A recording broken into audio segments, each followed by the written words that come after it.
Hi, so I'm Aline Adams and I run the Compute Business Development team for UK IMEA.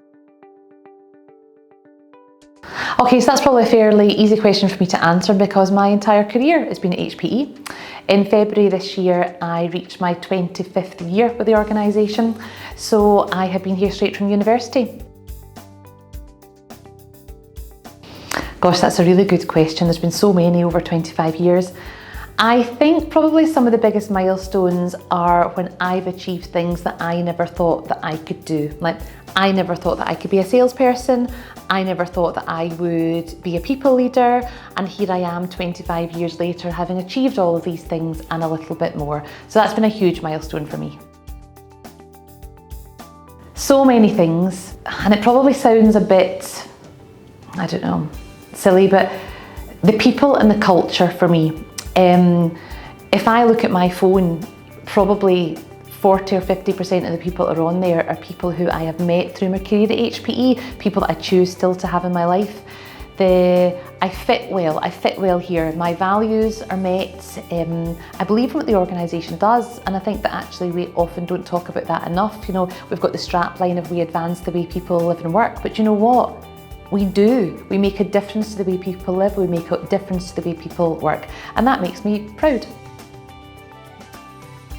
Networking is unbelievably important for so many reasons, and sometimes you don't realise you need your network until you're almost in a bit of crisis mode, and that's when things don't work. You know, if you've not built your network through your career, when you need somebody there by your side, that's not the time to go and ask for it. We're a massive organisation, and there's a bit of a saying, isn't there, no man is an island completely unto themselves, and that's very, very true in HPE. You will not succeed in isolation, we succeed together. And I've had so many situations where I've had customer crisis, I've had personal crisis, and I have picked the phone up and I have leaned on my network. And you feel unbelievably buoyed when that happens, and then you go on and you deliver that for the people in your network. But you will not succeed in isolation, and I would encourage everybody to network. And it sounds like a bit of a corporate buzzword, right? But what is it? It's talking to people, it's connecting on a human level. And it's critically important.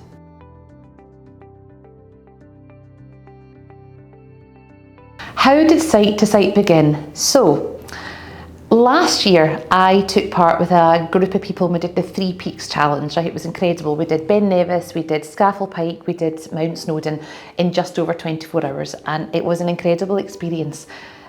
But there was only 20 spaces because it was quite an expensive thing to do. You also had to have a certain level of physical fitness to get through it, so it probably wasn't particularly inclusive. So I decided after doing that actually in the year 2025, I wanted to run a social impact initiative that was inclusive of everybody. And I came up with the idea, or I set myself a goal, yes, a goal in Workday nonetheless, that I'm proud to say I've achieved, to raise £25,000 for charity in the year 2025 to mark my 25th year in the organisation, and that's where the idea started to grow from. The idea then started to come together where I wanted to do something that connected people. I wanted to do something that made memories. We were talking earlier about a network. I wanted to do something that I could ignite my network and they could all be involved in something. I wanted to create something that when people bumped into each other in the corridor 9 months from now, they'd go, oh, remember when we did that together? Wasn't that fun? I also wanted to help people grow their network. One of the things I took from the 3 Peaks Challenge was that I met people that I had never encountered before, and it's fascinating where those connections lead you.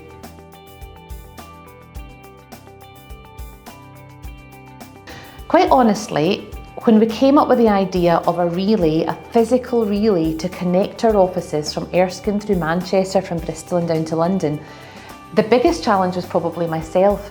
The idea existed in my head for probably 3 or 4 months, and I would talk to people about it. They would tell me it was a great idea, and then when I started to think about implementing it, I got really quite overwhelmed, and I realised that quite quickly, if I was going to make this happen, I had to get the idea out of my head and into the hands of people that had the skills to actually build out this whole relay from A to Z.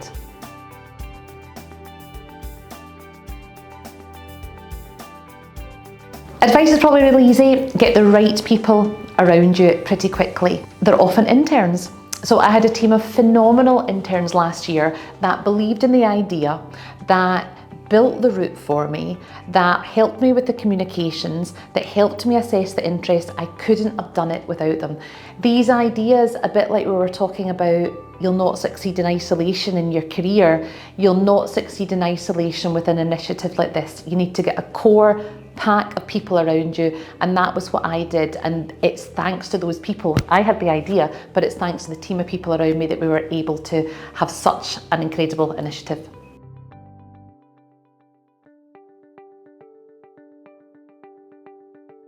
Charity and social impact are a massive reason that I work for this organisation. We're really blessed, right? We work for a huge corporation, we get paid our salaries every month, and we have benefits like Wellness Fridays, like private healthcare, you name it. We are incredibly blessed. And when you talk to a charity, and the charity that I decided to raise money for through the Site2Site was called Megan's Space, a tiny charity ran from a kitchen table without any office presence. These charities rely on organisations like us to survive and to go on and save the lives that they do.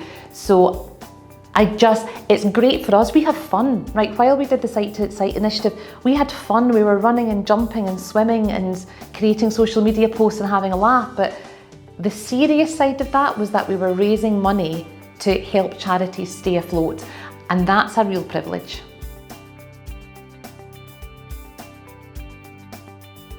I've seen huge evolution in our culture over the years, and I would particularly call out the Inspire culture that started as a UK initiative. I don't know, it was maybe 7 or 8 years ago, where we really started to celebrate and recognise some of these incredible things that we do, and you were recognised for the way that you behave as well as the results that you drive. And I think research shows us that when you reward the right behaviours, the business results follow.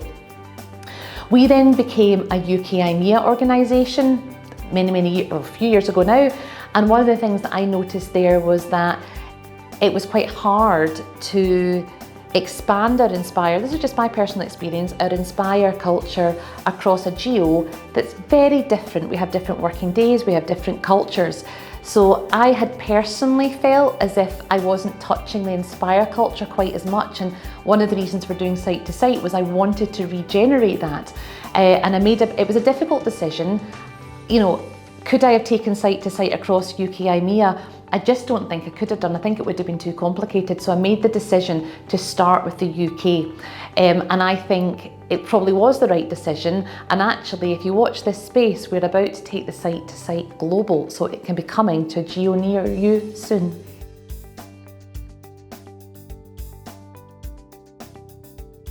I think personally, the Site2Site massively represents our cultures and values.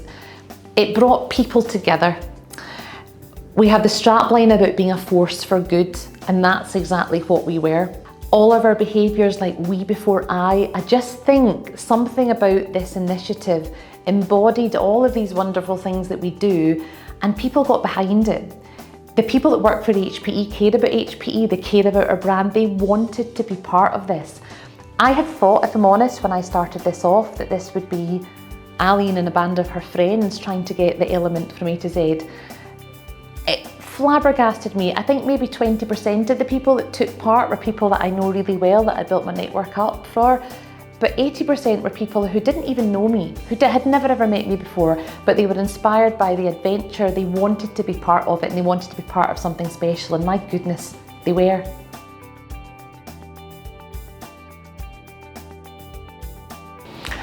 Gosh, I almost get a bit emotional when I think about this. The thing that I am most proud of is that a tiny charity called Megan's Space, who I am incredibly close to, the small charity that was set up by two parents who tragically lost their daughter 6 years ago, set up a charity to support the mental health of young people up to the age of 25 in the west coast of Scotland. Now, there's children as young as 7 needing support, and there's waiting lists on the NHS that are up to 3 years. And when you've got a young person that needs help, and they need help now, you can't wait 3 years, you can't wait 3 months. And I'm so proud to say that on the 30th of September, Megan's Space were able to open, partly down to the funds from Site2Site, their first office premises in Irvine in Scotland. They've opened up, it's called Haven for Hope, and it's been opened up in Megan's name, and it is a crisis centre where young people and their families can go in the minute where they need help, and I'm incredibly proud of that.